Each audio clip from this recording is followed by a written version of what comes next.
Você sabe o que é a negritude e a resistência da população negra no Brasil? Sabia como ela se desenvolvia e acontecia na década de 60 e 70 em Bauru? Você quer conhecer Pelé, o outro, e não aquele futebolista? Vamos apresentá-lo. Ele era artista plástico, performer, poeta, sambista e que se manifestava nos carnavais e na Cinelândia de Bauru. Aliás, você sabe o que era a Cinelândia? E que Bauru, na década de 1960 até 1990, tinha a sua, com seus cinemas, tabacarias e cafés, como em todo o Brasil? Meu nome é Fábio Paride Palota, eu sou historiador e estudo história local, em especial o patrimônio industrial ferroviário da nossa cidade, que reunia a Estrada de Ferro Sorocabana, Estrada de Ferro Noroeste do Brasil e Companhia Paulista de Estradas de Ferro. Meu nome é William Henrique, sou historiador, professor da rede estadual e minha linha de pesquisa é história local, história digital com ênfase nas tecnologias e informação. Agora nós vamos falar sobre a negritude. Sem apelar para o lado acadêmico, se a origem é de matriz africana ou antilhana, nós queremos mostrar a negritude como um sentimento de pertencimento das origens africanas da população negra no Brasil. Sabendo da enorme diversidade cultural, religiosa e étnica dessas populações, dentro desse recorte que nós estamos trazendo, nós vamos tentar então trazer a valorização e as ações positivas dessa população em todos os campos. E trouxemos para o conhecimento de futuras e novas gerações de bauruenses uma breve apresentação sobre o Leonel Batista, o Pelezinho, e as suas manifestações de negritude na cidade aqui de Bauru. Segundo o jornalista João Correia das Neves, importante articulista e jornalista da cidade, nas décadas de 1930 a 1970, Leonel Batista, nome do Pelezinho, era bauruense, gostava de cantar sambinhas, era artista plástico dedicado à pintura, frequentando a Cinelândia, onde vendia bilhetes de loteria e às vezes assustava as moças, imitando o cachorro. Ao se referir ao Leonel Batista Pelezinho, usou a linguagem da época, descrevendo o Pelezinho como um preto corcunda, não tendo como preocupação, ao invés do tom jocoso e satírico, valorizar a figura de Pelezinho que exercia uma negritude à frente de seu tempo, avant la lettre. Segundo Correia das Neves, não pinta bem, mas pinta.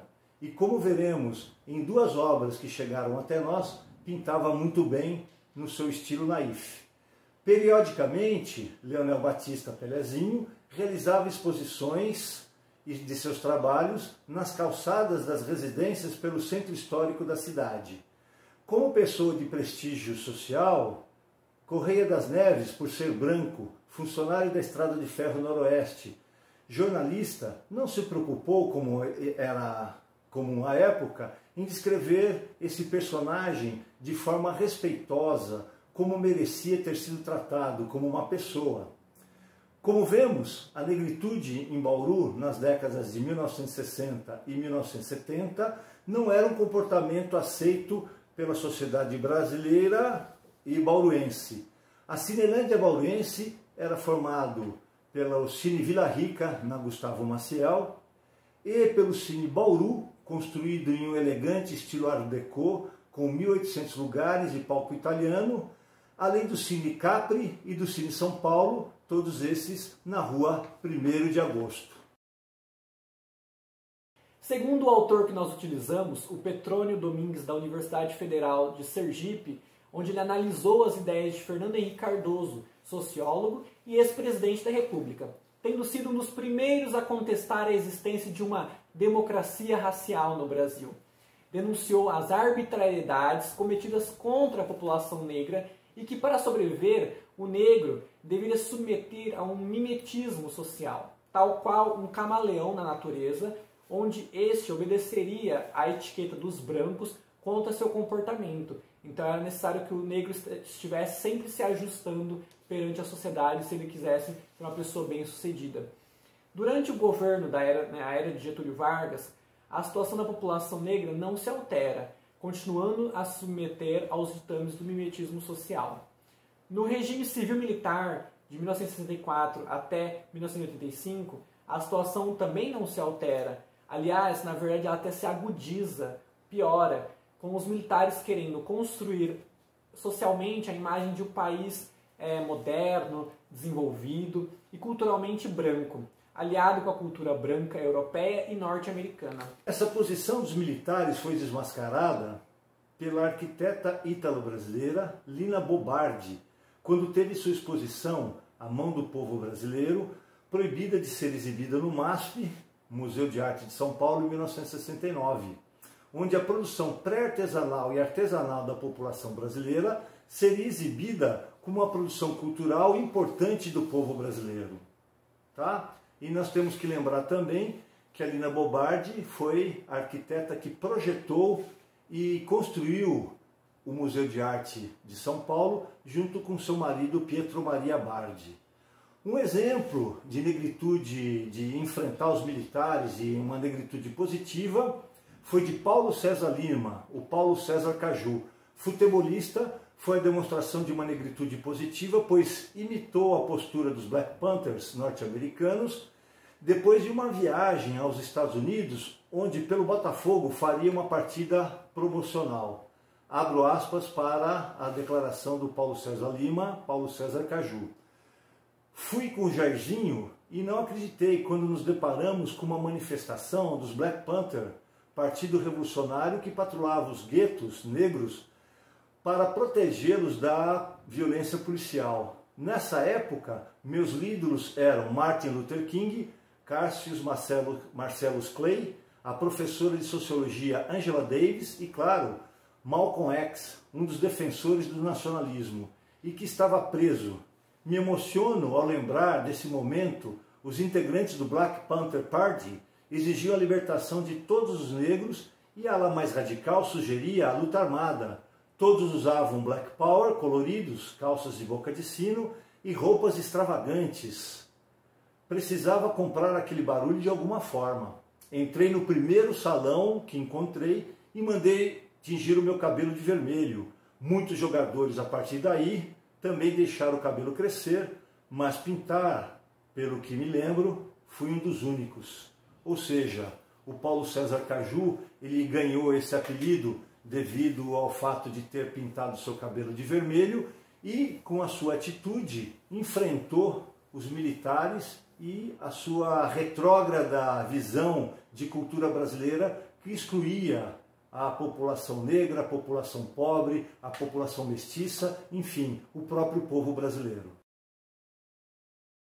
O Leonel Batista, Pelezinho, aparentemente com um comportamento ajustado, mimético para sua época, na verdade exerceu sua negritude de forma plena, sendo reconhecido pelo jornalista João Correia das Neves e pelo chargista Alcione Torres Agostinho, que enquanto esteve no Diário de Bauru, representou o Leonel Batista Pelezinho durante 7 anos, de 1970 a 1977, na coluna Papo do Dia, junto dos personagens Leleco e Alarico, que criticavam as situações políticas de Bauru e do Brasil, tendo sempre ao fundo da charge a imagem de Pelezinho com um dos seus quadros embaixo do braço, procurando quem os comprasse. Alcione, em 1979, no auge da novela Globo O Pai Herói, comentando a descoberta do assassino já no Jornal da Cidade, ele fez uma charge de despedida falando sobre o desaparecimento de Leonel Batista Pelezinho e o assassinato da menina Mara Lúcia, de apenas 13 anos, e todos os dois casos ficaram sem solução. O Pelezinho produziu muitos quadros, mas apenas 2 chegaram intactos até os dias de hoje. São os que nós temos conhecimento, né? O primeiro mostra a Praça Rui Barbosa, bem no centro da cidade de Bauru, ainda toda arborizada. Ela tinha um lago com o famoso jacaré e o coreto, que inclusive é a única coisa que resta hoje lá, antes de ser descaracterizada quase que por completo. O segundo quadro é a representação de uma composição ferroviária com vários vagões azuis da Companhia Paulista de Estrada de Ferro, uma das 3 grandes empresas que administravam as linhas férreas. O Pelezinho ele era deveras meticuloso, né, muito detalhista em suas pinturas. E vemos aí na tela o céu azul, as nuvens esfumaçadas, as plantas, tudo muito bem feito, muito harmonioso.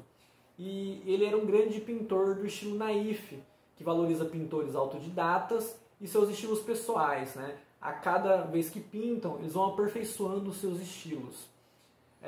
O Leonel Batista Pelezinho, ele era muito bom nesse tipo de estilo e usava temas bauruenses para suas pinturas.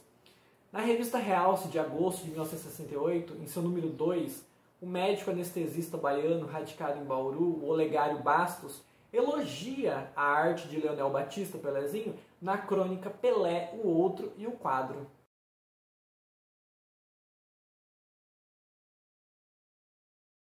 Para finalizar a história de Leonel Batista Pelezinho, um bauruense que exerceu sua negritude plenamente, confundindo e enganando aqueles que o imaginavam subserviente, não pode ser simplesmente apagada ou esquecida, mas sim resgatada e mantida viva. Foi uma oportunidade importante ter participado do edital Culturas Remotas da Secretaria Municipal da Cultura de Bauru, pela chance de mostrar a todos Pelé, o Outro, como grande ícone da negritude bauruense nas décadas de 60 e 70. Muito obrigado por terem acompanhado a história desse importante artista bauruense, artista de rua, que trabalhava no centro histórico da cidade, Leonel Batista, o Pelezinho. É emocionante poder apresentar para as novas gerações da cidade Leonel Batista, o Pelezinho, tema que nós já havíamos abordado no 4º Encontro de História da USC, em 2016, com um artigo intitulado Exclusão e Negritude em Bauru, Lembranças do Pelezinho.